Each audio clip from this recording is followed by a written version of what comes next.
এবার বিশ্ব নবী পত্র লিখে দিলেন সাদ সালমিকে, সাদ রে তুমি যাও অমুক আমার অমুক সাহাবীর বাড়িতে যাও, ধনাঢ্য ব্যক্তি হযরতে আমর রাদিয়াল্লাহু তাআলা আনহু।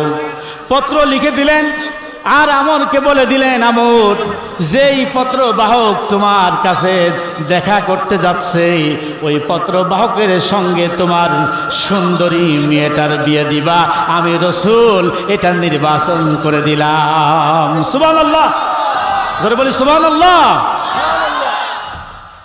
ও আমের পত্র বাহক হচ্ছে সাদ সালমি, কালো চেহারার মানুষ। তুমি অবহেলা করো না, তোমার মেয়েটা চেহারা অত্যন্ত সুন্দরী, তুমি ধনাঢ্য ব্যক্তি, কিন্তু তার সাথে তোমার মেয়েকে বিয়ে দিতে হবে, আমি রাসূল এই পাত্র নির্বাচন করে দিলাম। সাদ সালমি রাদিয়াল্লাহু তাআলা আনহু হযরতে আমরের বাড়িতে গিয়ে দেখা করলেন, সালাম বিনিময় হলো, পত্র দিলেন। এই পত্রটি পাওয়ার সাথে সাথে আমর রাদিয়াল্লাহু তাআলা বুঝতে পারলেন আমার মেয়ের সঙ্গে আফ্রিকার এই কালো দেহি মানুষ সাদ সালমির সাথে নবীজি বিয়ে দিতে বলেছেন আমার সুন্দরী মেয়েটাকে। একটু অবাক হয়ে গেলেন, কিংকর্তব্য বিমূঢ় হয়ে গেলেন, আশ্চর্য হয়ে গেলেন। আর মনে মনে চিন্তা করলেন, আমি আমার সুন্দরী মেয়েকে কালো চেহারার মানুষের সঙ্গে বিয়ে দিয়ে আমার মেয়ের জীবনটা আমি নষ্ট করতে চাই না। এইদিকে পর্দার আড়াল থেকে আমরের মেয়ে সব শুনে বুঝতে পারলো আমার বাবা মনে হয় এই ছেলের সঙ্গে সাদ সালমির সঙ্গে আমাকে বিবাহ দেবে না। মেয়েটি চোখের পানি ফেলে কাঁদতেছে, আর ওই মেয়ের বাবা আমর বলে, বাবা মাগো তুমি কেঁদো না, তোমার জীবন আমি নষ্ট করতে চাই না। কালো চেহারার মানুষ নবীজির সাহাবী সাদ সালমি, তার সঙ্গে তোমারে আমি বিয়ে দেব না, মা তুমি কেঁদো না। আমরের মেয়ে দেখে বলছে, বাবা গো, ও আব্বা জান, আমি এই জন্য কাঁদছি না যে কালো চেহারার মানুষ বলে আমাকে বিয়ে দিবেন, আর আমার বিয়ে দিলে কালো চেহারার মানুষের সঙ্গে বিয়ে দিলে আমার জীবনটা কেমন হবে, আমি সেজন্য কাঁদছি না।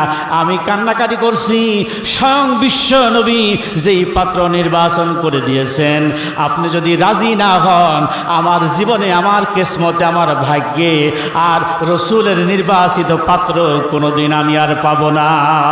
আল্লাহু আকবার। বাবার সঙ্গে মেয়ের প্রতিযোগিতা শুরু হয়ে গেল, কে রাসূলকে বেশি ভালোবাসে। আল্লাহর নবীকে মেয়ে বেশি ভালোবাসে না বাবা বেশি ভালোবাসে। মেয়েরও ভালোবাসা বিশ্ব নবীর প্রতি আছে, বাবারও ভালোবাসা বিশ্ব নবীর প্রতি আছে। এজন্য আল্লাহ পাক বলেন, আমি আল্লাহ পাক বলে দিলাম আমার রাসূল যেটা ফয়সালা করে দেন, আমার রাসূল যে ব্যাপারে ফয়সালা করেন, যেদিকে ডাকেন সেই ডাক শোনা মুমিন যারা হবে, ঈমানদার নারী পুরুষ যারা হবে, তাদের বৈশিষ্ট্য হলো সামি'না ওয়া আতা'না, শুনলাম আর সঙ্গে সঙ্গে আমি মেনে নিলাম। সুবহানাল্লাহ। কুরআনে কারিমে সূরা নূরের 18 নম্বর পারা, সূরা নূরের 51 নম্বর আয়াত আল্লাহ পাক বলেন, ইন্নামা কানা কওলাল মুমিনিনা ইযা দুউ ইলাল্লাহি ওয়া রাসূলিহি লিয়াহকুমা বাইনাহুম আন ইয়াকুলু সামি'না ওয়া আতা'না ওয়া উলাইকা হুমুল মুফলিহুন।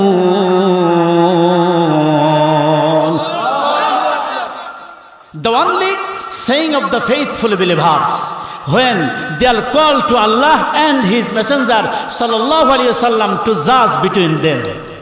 উভয়ের ব্যাপারে যে কোনো বিষয়ে যদি আল্লাহ এবং রাসূল ফয়সালা দেয়, যেদিকে ডাকে, ইজা দুউ ইলাল্লাহি ওয়া রাসূলিহি, আল্লাহ ডেকেছে, রাসূল ডেকেছে, পৃথিবীর কোনো মানুষের সিদ্ধান্ত আর মানা যাবে না। ঠিক কিনা কন? সাদ সালমির সঙ্গে বিবাহে রাজি হয়ে গেল। চেহারা কালো হলে কি হবে, বিশ্ব নবী পাত্র নির্বাচন করে দিয়েছেন। আমি যদি রাজি হয়ে যাই, মেয়েটি ভাবছে আমার জীবন ধন্য হয়ে যাবে, যেহেতু নবীর সাহাবী। তাতে আবার কি, নবীর সাহাবী সাদ সালমি, তার মনের ভিতরে আছে, তামান্না আছে শাহাদত বরণ করা, শহীদ হওয়া। মেয়েটি ভাবছে আমি যদি শহীদের স্ত্রী হতে পারি আমার জীবন ধন্য হয়ে যাবে। এরপরে কি করেছে, হযরতে আমর রাদিয়াল্লাহু তাআলা নিজেই টাকা দিয়েছে বিয়ের বাজার করার জন্য। সাদ সালমিরে যাও, বাজারে যাও, বিয়ের যাবতীয় সামগ্রী মাল সামানা ক্রয় করে নিয়ে আসো। সব কেনা কমপ্লিট হয়ে গিয়েছে। এবার রওনা করেছে আমরের বাড়ির দিকে বিবাহের জন্য। কে যেন পিছন থেকে ডাকতেছে, সাদ, ও সাদ সালমি, আর তোমার বিবাহের মজলিস তৈরি করা যাবে না, বিবাহের মজলিসে হাজির হওয়া যাবে না। এই মুহূর্তে জিহাদের ডাক এসেছে, সাদ তুমি যুদ্ধের ময়দানে ঝাঁপিয়ে পড়ো। সঙ্গে সঙ্গে ডাক শোনার সাথে সাথে সাদ সালমি ওই দোকানদারের কাছে গিয়ে দোকানিকে বিয়ের যাবতীয় সামগ্রী যা ক্রয় করেছিল সব কিছু ফেরত দিয়ে বললেন, ভাই আমাকে একটা তরবারি দেন, আমি এই মুহূর্তে যুদ্ধের ময়দানে ঝাঁপিয়ে পড়ব।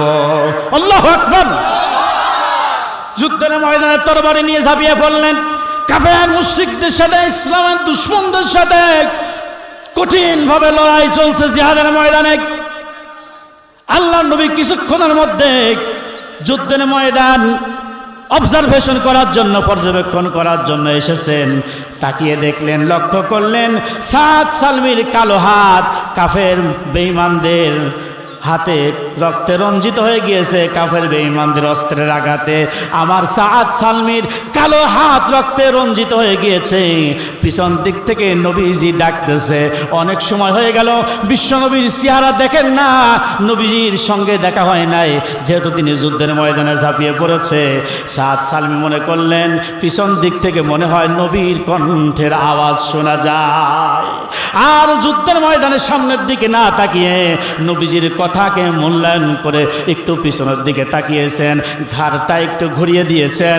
আর অমনি একজন ইসলামের দুশমনের হাতে তরবারির আঘাতে, অস্ত্রের আঘাতে সাদ সালমি ময়দানে লুটিয়ে পড়েছে, শাহাদত বরণ করেছে। সাহাবা একরাম সবাই লাশের দিকে তাকিয়ে আছে। সাহাবা একরাম দুনিয়া থেকে বিদায় নিয়ে চলে গেল, শহীদ হয়ে গেল, চোখের পানি ছেড়ে কাঁদতেছে।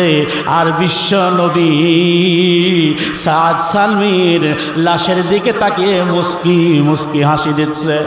সাহাবা একরাম ডাক দিয়ে বলে, ইয়া রাসূলুল্লাহ, আমাদের দিনী ভাই সাদ সালমি জিহাদের ময়দানে চিরবিদায় গ্রহণ করেছে, শহীদ হয়ে গিয়েছে।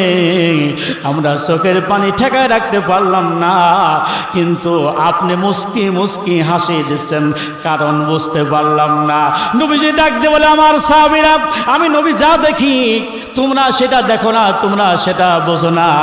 এই মুহূর্তে আমি লক্ষ্য করলাম আমার সাদ সালমির লাশের দিকে তাকিয়ে আমি লক্ষ্য করেছি আল্লাহ পাক রব্বুল আলামিন আমার সাদ সালমির প্রতি এত খুশি হয়ে গিয়েছে যে নবীর ভালোবাসা, নবীর মহাব্বতে, আল্লাহর মহাব্বতে বিয়ের কথা পর্যন্ত ভুলে যেতে পারলো। আল্লাহ পাক রব্বুল আলামিন খুশি হয়ে সাদ সালমির লাশের উপরে জান্নাতি ফুলগুলো বর্ষণ করতেছে। নবীর জন্য যার দিল ভাই এ জগতে কান্দে না, রোজ হাসরে ভাই জানতারা নবীর দেখা পাবে না। আল্লাহুম্মা